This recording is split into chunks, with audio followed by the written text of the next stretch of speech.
This episode comes with a warning. There may be upsetting content for some of you because I will be mentioning abuse. I'm not going to be getting into the details of the abuse, but the fact that I'm mentioning it might be upsetting, and therefore you can choose to listen or not listen. Just that reminder to notice and consider how anger or grief may be usurping your self-esteem, your personal power, who you are, what you came to do, or your ability to give and receive love. Are those emotions of anger and grief, are they holding you back or are they propelling you forward?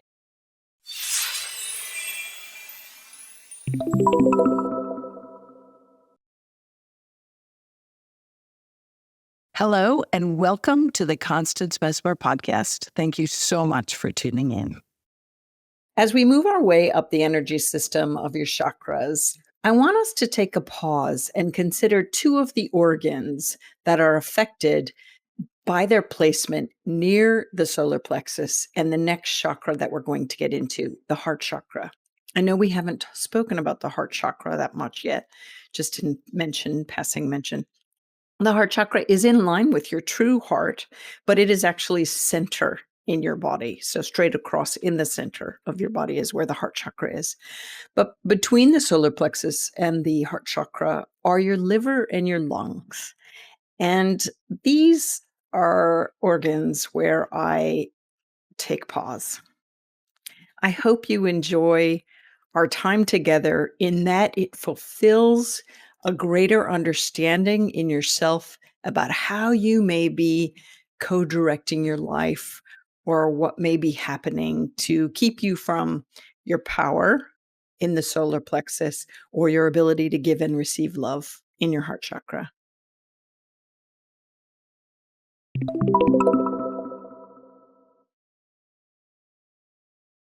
If you're surprised that we're stopping at the liver and lungs, I'm really surprised. Why? Because I took my meditation time this morning to really soak in the energy of the heart chakra. So I was going into that space that's all light and love. And what came up was anger. And I was like, what? And I kept trying to push it away. Push it away, push it away. I'm trying to go to the heart.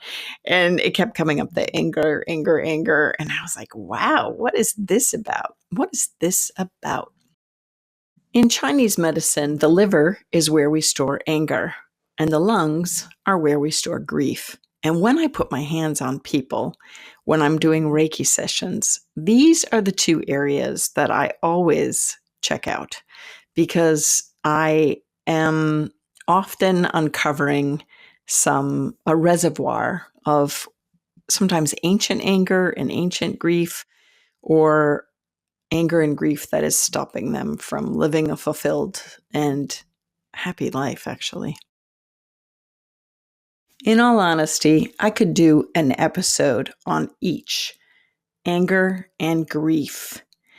And I could look at the energies and associative effects and offer some suggestions from the soul's perspective. But I really don't like hanging in the negative. So, oh God, for now, I'm going to go into some basic information with illustrative moments to help you kind of navigate the terrain that might be uncomfortable emotions, specifically with anger and grief. Anger and grief, like all emotions, are the expression of your take on a situation, person, or experience. They can be motivation to propel you forward to make a change in your life, or they can kind of swallow you whole and you can remain stuck there, holding you back, holding you in a pattern, and in a way, an inability to move forward or move on. Anger is a natural human emotion, as you know, but when it starts to feel constant and unrelenting, it can be a symptom of an underlying issue like stress or anxiety or grief. How is that? Anger is a natural response to feeling wronged. And it could be that you're feeling angry about anything, really: oppression, neglect, abuse, trauma, injustice, discrimination towards yourself, towards another, towards our world. It can be anger towards feeling helpless. It could be an actual ancestral learned behavioral response. And it, like I said, could be unresolved grief that has turned to anger. Grief, those are just to name a few, right? Grief could also be from anything. It could be any type of loss, whether it's a loss of a way of life, whether that's your job, your home, your sense of self. It could be the loss of a loved one, a pet, or a human. Grief could come from tragedy, any circumstance beyond your control, even social, political, environmental, ideological, any unmet expectations. Only you will be able to tap into and uncover and consider the where and the why of any stored anger or grief within your being. As for myself, when I was in my meditation time and the anger bubbled up and was kind of daring me to confront it. It was only I couldn't get beyond it, right? And I thought, "What is this about?" And for me, as I tuned in deeper in my meditation time, and you know me, I grabbed my journal and notebook and said, "What's going on here?" And kinda turned it over and over and over. It was anger towards a person, and primarily because of the grief and the abuse that they're putting out towards me right now. But as I looked deeper, it was actually triggering an old situation in my life where there was complete anger and grief and desolation, if you will. I was completely destroyed. This is where the warning comes through. When I was young, a toddler, and then into my youth, I was the victim of sexual abuse. And I have done so much therapy and so much regression work and so much processing and so much turning and looking and soul forgiving and, using my own soul awareness to process it all and understand it and try to come to terms with it or try to understand it if there's any gem of understanding there, if there's any morsel to be kind of reconciled, all of that. Anyway, the current situation in my life reminded me of that earlier situation in my life where I was defenseless and I was not powerful enough to stand up for myself because I was little, right? But it was this current situation that I'm going through where someone is doing it ever so subtly. It's a mental emotional, like, where I was just like, wow, and I have been trying everything under the sun to deal with this person currently. I've been face to face confrontation, compassion, kindness, understanding. They deal with addictions. That's not an excuse, although they'd like to think it is. And it's just time for me. I had to surrender to my own emotional content to realize that it's time actually that I need to tap into greater resources. I need outside help to deal with this person to get them to stop because it's like a bad dripping faucet. It's consistently annoying. It really, really is. I know I'm giggling because it's just like, you sit there in life and you think, gosh, why do I have to go through this? But it's for me, my interpretation is lessons learned, moving on, whatever, I won't get into the alls, the whys that I think, but point being, the anger was coming up now it's kind of a second chance for me to deal with someone that's abusive and turn it around and stand up for myself. It's motivation for change. So my anger, as I was processing it out in my own work, allowed me, to move through it, to gain awareness and understanding. And my own feelings towards my anger helped me to see what my next steps had to be. I am definitely reminded of that saying, love the person, hate the evil deed. That's where I am with this. Listen, don't get me wrong. I'm very compassionate to their sufferings. I know their experience or some of their experiences that they're spiraling off of. But I can't support the staying stuck in that and spewing anger. I just can't. And I have tried the Ho'oponopono, that beautiful saying, I'm sorry, please forgive me, I love you. And I keep holding this person in that vibration. But sometimes, if you've experienced traumas or abuse, abuse can be physical, mental, emotional, it can be spiritual. And these things they need healing power to get through. And so sometimes it is the power of prayer and sometimes it is sorting it out on your own. But it is also other times where you have to reach outside of yourself and figure out, where do I need to go for greater help? And trauma is not just the abuse. I'm not just speaking to abuse. I'm also, speaking to loss of a loved one or loss of a home. Those are traumas, and those can stir in our body anger or also grief, like this incredible grieving process. Do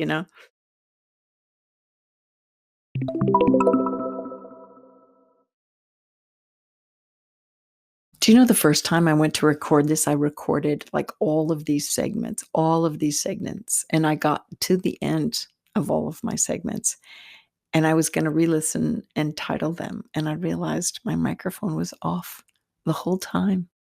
And I was like, whoa, wow. Now some might be like, yeah, Constance, you airhead. Like that was what I was thinking, was like, wow, you are out of your body now. You're like tuning into spirit and like, what am I supposed to say? And I can't believe you're having me talk about this. And I can't believe my soul's compelled to talk about it. But that wasn't it at all. I think it was my soul saying, I don't want to talk about this. And so I'm not going to record it. And even though it was beautifully recorded before, I was like, oh man, I have to re-record it. And so maybe, I almost chickened out, or maybe that was my way of editing some of the things that I might have been saying on the other recordings. But I find it fascinating. I really don't want you to edit your feelings in your heart and soul.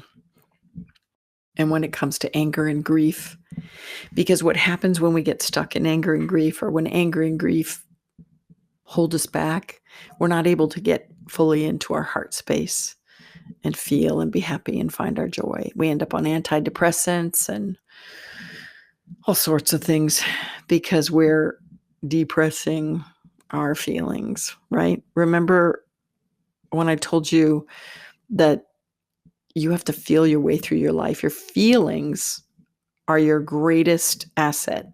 They will guide you to your joy and your truth. They really will. And your heart is the most important organ, right? Because it feeds all the other organs. It's your center of your being and your center of your truth and your source of knowing and connection to self, the heart. Remember, that's why I say your heart always knows the truth. Put your hands on your heart. Ask yourself, what's the truer, deeper meaning? What do I need here? What do I want here? What's my next step? I hope that makes sense to you.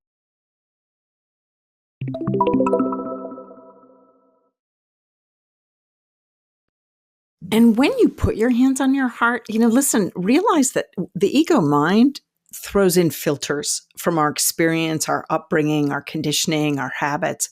So when you're putting your hands on your heart and you're really trying to tune into your truth, or you're tuning into your truth, say, I really want to be connected to the highest truth within my essence. I want to know my heart's truth. Help me see it clearly, help me know it, help me feel it, so that I might garner the gems and the wisdom. Yeah. Without all those filters of actually, some of the filters could be grief and anger. When I look into people's souls and do what I call a heart light healing or a channeled soul reading or a Reiki with reading, I tend to see layers of information, whether they're past life, current life, in their energy field, almost ready to manifest, these kinds of things. I see pools of grief, sadness, and anger when I focus in on liver and lung connections that have kind of, let's call them negative emotions or uncomfortable emotions, if you will. And what spirit shows me is a higher perspective of suggestions for the resolution for the imbalance in the energy field, work that the client needs to do. And over the hundreds of clients in the 3 decades that I've been doing the work, there's several cases that come to mind, but 3 in particular, because all 3 toggle with grief and anger both as a combined element. It just so happens the 3 women that I'm thinking of are women, the 3 people. Do you see why I'm flaking out here? It's because I'm talking to spirit at the same time that I'm talking to you, and I'm like going, "Whoa, I can't believe you're having me go here." But I am gonna go here. I knew there was gonna be a story illustration. So 3 particular women cases, very similar. Sometimes spirit does this to me. I have 3 people, like, same story. Here we go again. Pay attention. There's a link here. Each came in because they were unhappy in their life and they were trying to figure out what's the source of unhappiness or how could I be happier. But just so happened all 3 were in uncomfortable relationships. They were with significant others that brought them down, that they couldn't be their full self. They didn't feel alive. It was, one was a relationship that it just same old routine. The love was gone. It was just like this going through the motions. And anyway, with what happens for me is that spirit will give me higher suggestions for resolution or work that the client should do. And, it's usually like when I clear the energy, they start anew. And like I've told you before, sometimes it goes in just the telling of what the energy is about, but we're made up of frequency and vibration. So even though it's out of their energy field, when they go back into the dynamic of the relationship, sometimes they then rebuild the energy imbalance by kowtowing or, you know, placating or putting up with the abuse in the relationship, and then the energy gets distorted again, and then they come in again, and I'm like, "Did you do your work?" So usually the work that spirit offers in scenarios like this is to stand up for yourself, personal power, right? And self-esteem, build your self-esteem, be in your truth, speak your truth, stand your ground, do it from love, but do it from strength, really. And so sometimes there's suggested from spirit, maybe there's a need for outside therapy. And even though I'm not a psychiatrist, psychologist, social worker, a therapist, or anything like that, sometimes this spirit work is very therapeutic, because it's about motivation to change and awareness to what the troubles are that sometimes are just beyond the person's grasp or just beyond their vision. So spirit will often recommend various forms of therapy, whether it's a couples therapy or, retreats or whatnot to go to or attend to. But sometimes it's so extreme I remember these three women, like I said, in particular, where it's gone beyond it, right? That the suggestion is actually like, oh my God, your soul is crying out. You want to be separated. Oh my God, your soul is saying, you put up with this long enough. You're ready for a divorce. And usually people are shocked when I can see that, but it's all over their energy field. And it's definitely covering their heart and their solar plexus, definitely. So these women in particular, I remember, I'm going to say this so sad, that all three went off, felt great off the table, felt, it was very weepy. I was crying. The emotions run high. It's, life changes are not always easy, but they're often necessary, for Pete's sake. So I remember off they went, and a couple came back, and one had resolved, like one had figured out, this is it. The relationship is better. The one in particular that keeps coming to mind ended up with cancer. She didn't leave. She didn't leave. She put up with it. She was really empowered for a while and tried to become the person she was meant to be, or felt she was meant to be, or live the way she was meant to be. She seemingly was strong for a while, but then got cancer. And I remember that she had actually passed.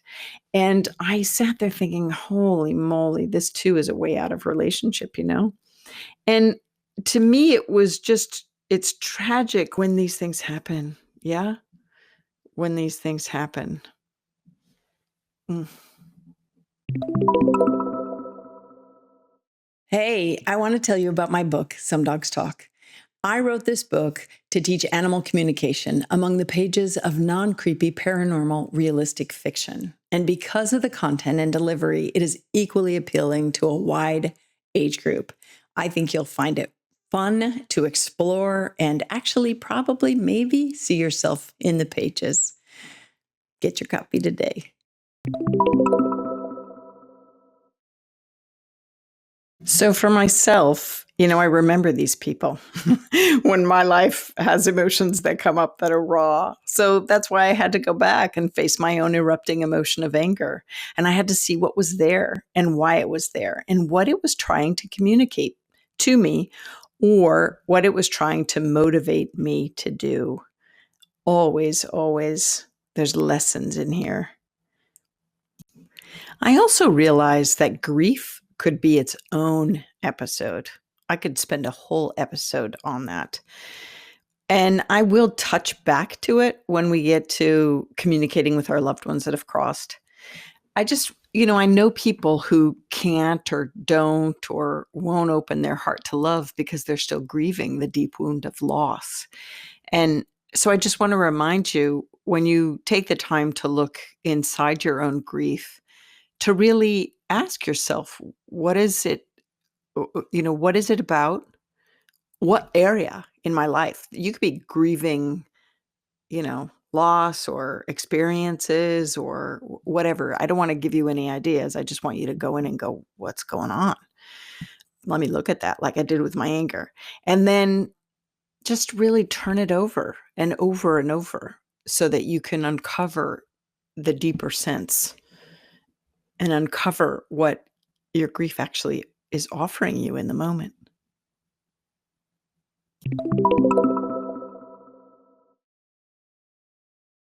And use every one of your soul's senses. Be open to any impressions, any memories, any visions or recall, or, like a just repetitive thought or a name. Let your soul guide you to the truth when you are always, always looking inside yourself and your experience to find out more. Interestingly enough, I was struggling so much with being in that space of anger and like, why can't I just send out the unconditional love? Why can't I be the bodhisattva? And I giggle because, I grew up Catholic, and Spirit kept reminding me of a Jesus story. And I was like, what? Okay, I'll listen. What's going on? And it was the time that, Jesus he got pissed at the temple money changers, right? Like he really got angry. And it was the reminder of, and he was love incarnate. We're all to be love incarnate. So it's the reminder that anger and grief can be beneficial as a force that moves us forward to create changes in our life, or it can keep us stuck. And so, just that reminder to notice and consider how anger or grief may be usurping your self esteem, your personal power, who you are, what you came to do, or your ability to give and receive love. Are those emotions of anger and grief, are they holding you back or are they propelling you forward when you look inside and maybe make a list of what's bothering you, or what makes you angry, or what are you angry about, or what is your grief about in this lifetime?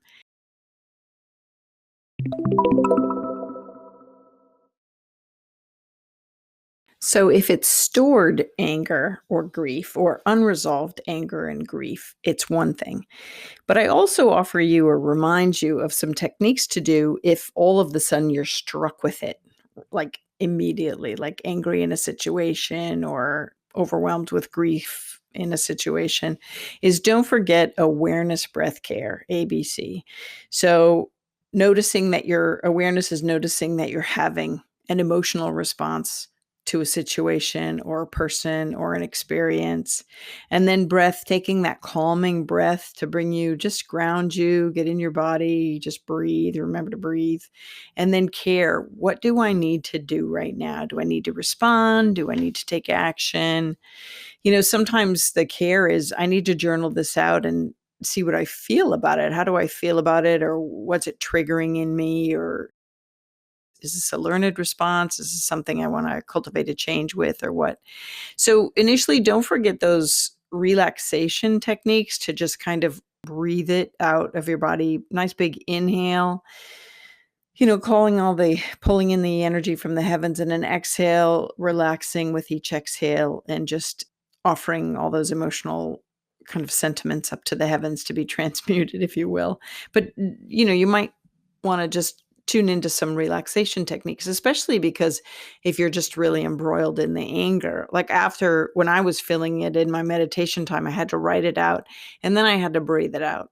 That's what worked for me, is help transmute this. Now, I couldn't get to the relaxation technique until I realized, what is it that I need to do? There's some kind of a life change. I was being propelled to move forward, and it wasn't therapy. I've already done that. It was actually take legal action. My dad was there and he's like, you got to take legal action. Cause I was like, wow, what's going on? I've done everything I can. And dad's like, no, you haven't. You haven't taken legal action. It's time for legal recourse. And so I always go to guides, angels, and dad shows up. So he's right. He's really right. It's time for legal action. Listen, this is something I never would have thought I had to do, but this person that's driving me to anger right now is not listening to my words or anybody else's. And so I need to go outside myself. And this is not a therapy kind of situation. This is a legal recourse. And that brings me to support, is sometimes in your own kind of uncovering the anger or the grief, is, do you need support outside of yourself, and what kind of support will help? It's really important to realize one's, I don't want to say limitations, but I think I definitely realize what my area expertise is, and when I have to open myself up to different options to resolve a matter. And don't forget what I said in the beginning. Your anger could actually be a symptom of an underlying stress or anxiety or grief. And so as you're pondering and ruminating and considering what's coming up for you with these emotions, is, what's at the base? What's at the base of it? Get to the bottom of it.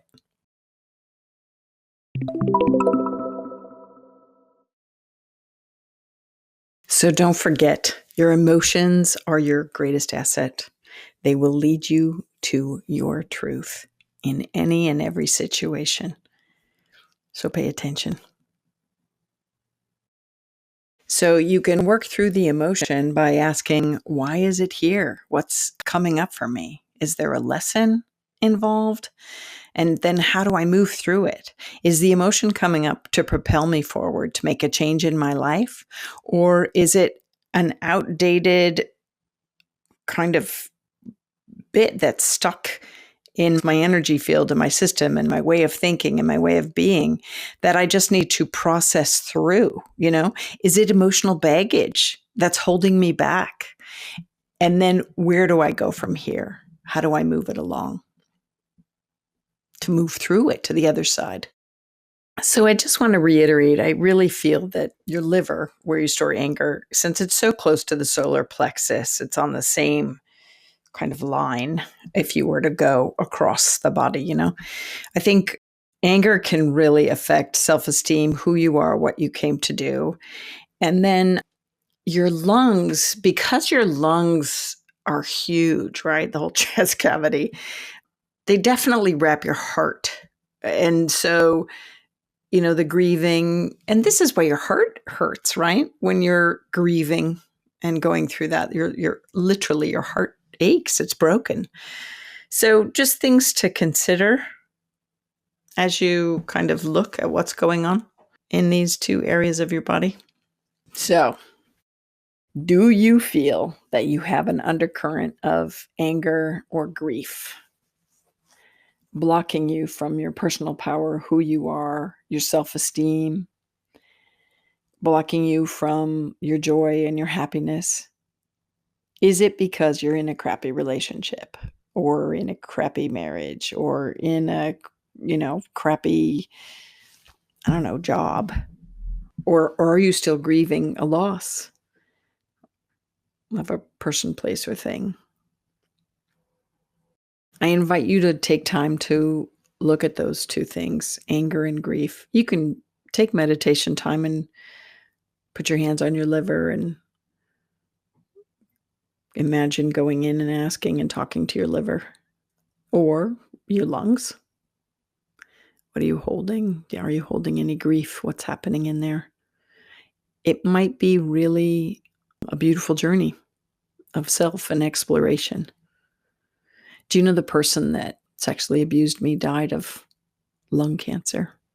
And I was like, yeah, lungs is where we store grief. It made sense to me. Because I wasn't the only person that he abused.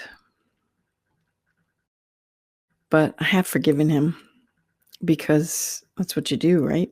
You got to. Forgiveness is for everybody. But I had to work through it and understand it all first. And I had to see the tentacles.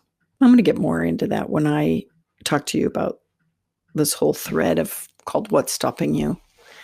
Sometimes trauma can stop you from moving forward. Most certainly. And so I invite you to take in time in your meditation to look at what's going on with you if you have anger or if you have grief underlying, and if these things are sabotaging your life force energy and your true self and greater goals or greater prosperity and greater love essence. And then I invite you to maybe journal that. And if you really reach some stumbling blocks, things that are diminishing your light or your power or keeping you stuck in a vibration that you just can't seem to get out of, I invite you to, instead of tuning inside to yourself in your meditation time, to turn your attention upwards to the higher frequencies, the vibration of your angels or God, and setting your intention of connection to ask God or your angels, or even your higher self, if you want to just ask your higher self, where can I go for help? Do I need help outside myself? Do I need to confront the person, leave the situation, close that chapter? Is there more that I need to look at before I can release it and move on? What do I need to do for self-care and self-knowing and self-awareness and self-understanding so that I could live the best possible life for me? Because I know God wants me to be joyous and free and at peace and in a space of love. And this is blocking me. This is blocking me from my happiness. And so where, God, oh, where are my next steps? Who should I go to? What should I do? Please, angels, help. Send the help. Let me be open and aware through my soul awareness as to where you're guiding me and leading me so that I can find resolution and resurrect myself and my true essence and my true being, which is light and love. I'm powerful beyond my knowing. Everyone has their own life experiences to sort and move through, but settling in and living in anger or grief can be debilitating. I encourage you to get help if these are things that you struggle with. And I am sending out strength and light and love. Loads of love for you on your journey to healing.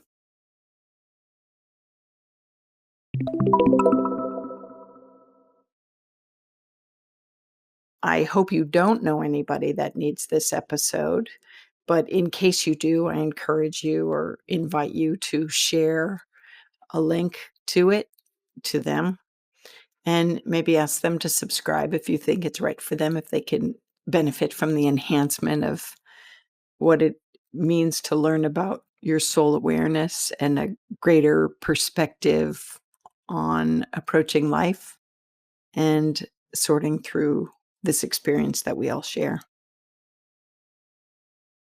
Hey, Constance Messmer here. I just want to do a shout out of big thanks to all the members. I am so grateful.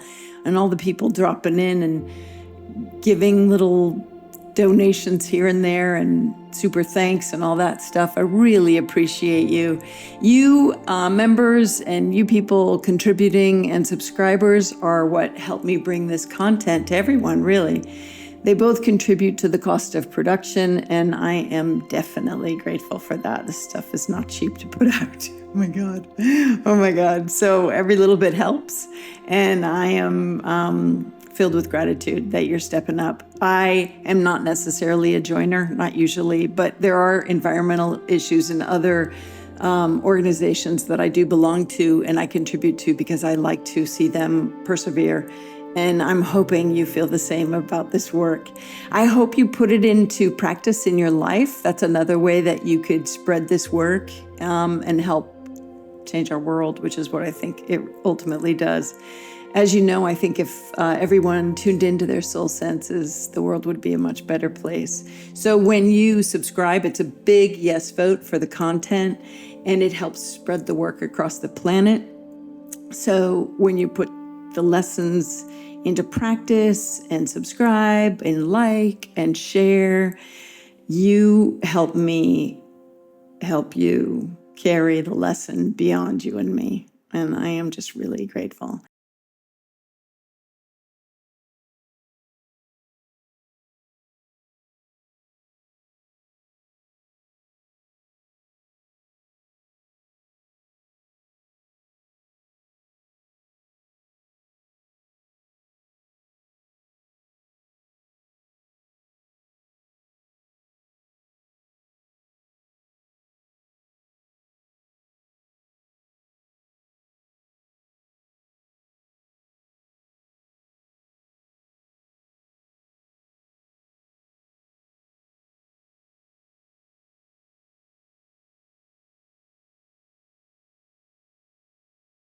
Legally speaking, this podcast is presented solely for educational, spiritual, and entertainment purposes.